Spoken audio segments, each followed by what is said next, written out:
I'm doing a couple of batch recorded episodes. So my voice is still the same because I'm doing it the same day, but I wanted to make sure that I was batch recording and getting a couple episodes recorded because my brother is getting married and that is coming up very quickly. And I know it's going to be crazy busy. So I wanted to get some episodes recorded and scheduled so that you guys did not miss any of the episode releases. So we always post an episode on Mondays and Thursdays, and I did not want to miss that schedule. So this is coming right away while I still have my voice issues. So hopefully that is not too annoying. But I wanted to bring you 3 journal prompts for when you are feeling run down or scattered. And if this is how you're feeling, I want you to grab yourself a nice hot cup of coffee, paper and a pen, and tell your family that you need some quiet time. You can lock yourself in a bedroom, lock yourself in a closet, whatever you need to, set them up with some activities and go find yourself some quiet space and just take a little bit of time to go through these 3 questions and they will help you a ton. Are you ready to stop the chaos, the stress, the overwhelm that's filling your life?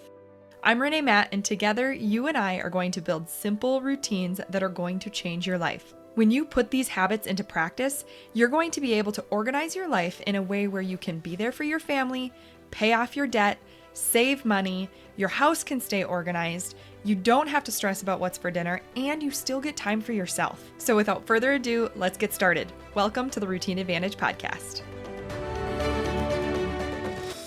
If you find yourself questioning whether or not you actually need these journal prompts or maybe saying that you don't like journaling, I would encourage you to at least give it a try. It is really interesting when you start writing what comes out. And I know was never really a journaler. And then every once in a while, I do pull out the prompts and I actually really, really enjoy it. And I don't do it every day. I went through a period of time where I was doing it consistently because it was helping so much. And I would just write some things down about what was happening in the day. And I found that it was becoming more of a diary and not necessarily really digging into the deep stuff. So I go back and forth from more of like the diary style journaling to really deep journaling to focusing on other things in my morning routine. And I always come back to the journaling piece because it is pretty crazy what it helps. Like even if you find that you're not a journaler, I would encourage you to try this, even if you feel like you're not necessarily overwhelmed, but maybe you could see some improvements. This is going to be a good practice for you either way. And even if you're not feeling overwhelmed at all, it'll still be a good practice because of the questions that I'm asking. They will be helpful either way. So before we go into the questions, I want you to kind of think about your average rating for your week. So think about your days and your last week. And if somebody asked you to rate your last week and give yourself an average rating, what would you say your average rating would be for the full week, with 1 being the worst and 10 being the best? What would you rate your week? So that is not even one of the questions, but it's just something to kind of get your wheels turning on how you feel your weeks are going.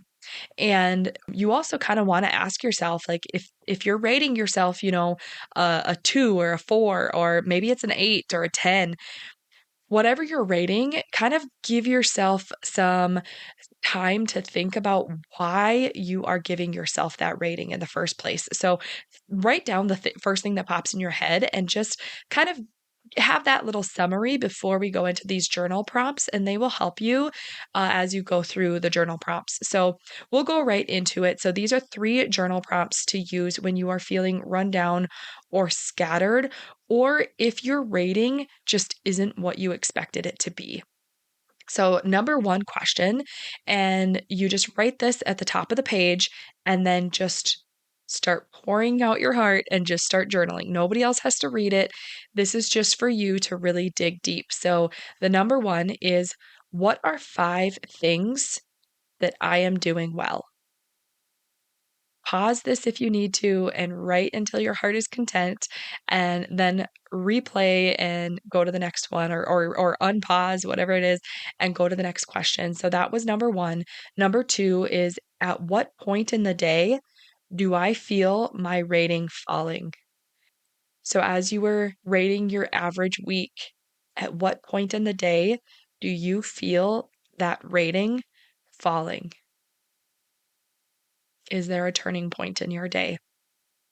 And number three, what is one small change I can make tomorrow to make my day flow more smoothly?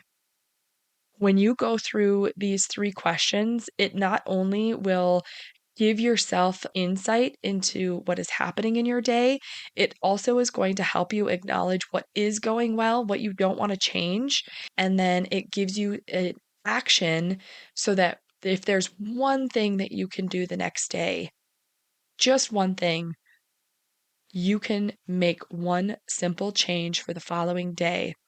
And when you do that, it will help your day run more smoothly, and you won't feel so scattered and you won't feel so overwhelmed.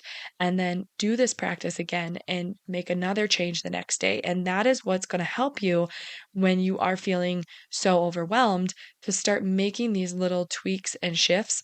And I encourage you to go through these and really learn more about yourself, and you will be surprised at what comes out onto the paper. So, just a really quick recap on what those 3 were is: number one, what are 5 things I'm doing well? Number two, at what point in the day do I feel my rating falling? And number three, what is one change I can make tomorrow to help my day flow more smoothly? I hope that is helpful for you. If you need some support and some guidance, you can come into our Facebook group. It's facebook.com/groups/the Routine Advantage community. We have so many women in there that are so incredible, and everybody is just there to support each other, and we would love to have you in there, especially if you are struggling and going through some things. We have some support in there, and you can talk to Clara and I in there, and we can help you with what we have learned as well. And if you are needing some more structured support on getting through and getting organized in those 5 foundational routines, you can check out the blueprint at yourorganizedlifeblueprint.com. Otherwise, I hope this allows you to have some quiet time and really enjoy that hot cup of coffee and learn more about what it is that you need in your life, and make sure that you do not skip the first one of writing down the things you're doing well, because you are doing things well and you might be feeling overwhelmed, but I guarantee you that life is better than you think.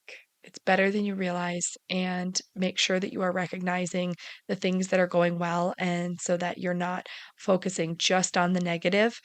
And each day will get better and better, especially when you take time to just make those really small tweaks that you can carry over day after day. And pretty soon you will find that overwhelm lifting, and each day will just get better and better. Did you love that episode or learn something useful? If so, would you do me a huge favor? My goal is to grow this podcast and help as many women as I can break free from the overwhelm so they can truly enjoy their life. The best way for me to do this is for you to leave a 5-star written review on your podcast app, and to share this episode with a friend or in your Instagram stories. I appreciate you being here. I hope you have a wonderful day, and I will see you on the next episode. Take care.